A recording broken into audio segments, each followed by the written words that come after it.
Hello everyone, welcome to the Storyist. It's true that you'll never really know someone's potential until you give them a chance to try. These days, we are so quick to judge people and their skills just based on what we see on the surface. We easily think of a man in a wheelchair to be incapable of interacting socially just because we generally look at them as handicapped. But we'll never know if they might be the most talkative person in town. We easily think of a deaf or mute man to not know everything about music, but there are many deaf and mute people inclined in the music industry. We easily think that blind people can't read books, but they can be the best readers in the world because they can vividly imagine things we can't. Today, I will be sharing with you a story about a homeless basketball player who gets his big break, but sports sponsors doubts his skills. Stay until the end of our video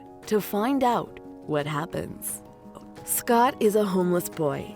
He is now 16 years old, and he's been homeless since he was 9. He used to have a loving family and a proper home. His father had a decent job at a publishing house, while his mother was a saleswoman at a Walmart downtown. Scott was the only child, so they were never really struggling when it came to finances. He was also a very good student in their school, which made him pretty popular on their campus. He was treated like a young Sheldon Cooper because of his dedication and love for science. His family was good to him. His dad was okay, and even though he would not always be home, even on occasions because his work at the newspaper company always needed him during the big days, he still did everything he could to make it up to him. His mother was also as charming as she was loving. She cared very much for Scott, took care of him before he went to school, packed him his lunch and everything. And she did all that on top of doing her job at Walmart. Because of this, Scott really respected his parents, and he loved them very much. But one tragic accident happened. One night, as Scott's father was driving back from his work, the driver of a huge truck going in his direction lost his control of the truck, and he crashed into Scott's father's car. It was a very grim accident that easily circulated around town. So it was just minutes after his father's accident when they received a call from the police. The police and the medic team tried to rush him to the hospital, but he never made it there. Scott and his mother were very devastated.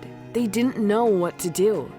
Because of his father's loss, his mother had to earn twice her income. So she went to restaurants and did waitressing jobs or even brushing the floors of bathhouses. She did everything she could do so she and her son could survive on their own. But the grief of the father's loss and the impact of it on their finances led his mother to depression. His mother was not able to take everything easily, and she fell deeply in debt. She had to borrow money just to give Scott something to eat by day. At night, they would fill their stomachs with water to ease the pain. It was a hard and painful moment, and Scott's mother was overwhelmed. One day, as Scott was preparing his own lunch for school, he knocked on his mother's door to bid her goodbye. He knocked 3 times, but there was no answer. He knocked again, 3 more times, but still his mother was not responding. Scott felt a chill run down his body, like he already knew that something was not right. So he bulged into the bedroom door, and as he got it, he saw his mother's body in the bed, lifeless. His mother died of depression, and it was a very traumatic experience. Losing 2 parents in just a span of months, it was too much for him to handle. The home he and his family were living in was theirs. They own it with a title and all, but the memories that the house held were too much for Scott. He had never felt more alone. He felt like if he continued in the same house, he would fall into depression just like his mother did. He didn't want to put himself through all that, so he left his home and wandered the streets. Scott had no money with him when he left, and he never told anyone about leaving. So he lived as a homeless boy begging strangers for alms. He did it for 7 years until he met someone that would change his life. One day, he came across a basketball team captain while begging for alms outside a movie theater. Scott is remarkably tall for his age, and when he asked the captain for a penny, he examined him intently before giving him one. "Hey, why don't you join my basketball team? You seem to have potential," the captain says. Scott is delighted to be invited alone, but the man beside him stops him from saying anything else. "What are you doing, dude? Why are you inviting random homeless people to our team?" the man with a mustache says to the team captain. Unlike the captain, he is not wearing a jersey, and he's just wearing an obviously expensive jacket and a branded cap. "Look, Jace, I know potential when I see one," the captain replies to the guy with the mustache. The guy just laughs at the team captain and shakes his head. "He's covered with grease. What potential can you see in him? Snatching the ball? Yeah, sounds like it," the man says. Turns out he is the sponsor of the team's captain's basketball team, and they are currently on the lookout for new players. "At least let him try out," the team captain says. While holding a bunch of pennies the team captain gave him, Scott shyly says, "I haven't played basketball in 7 years. I don't know if I can still play."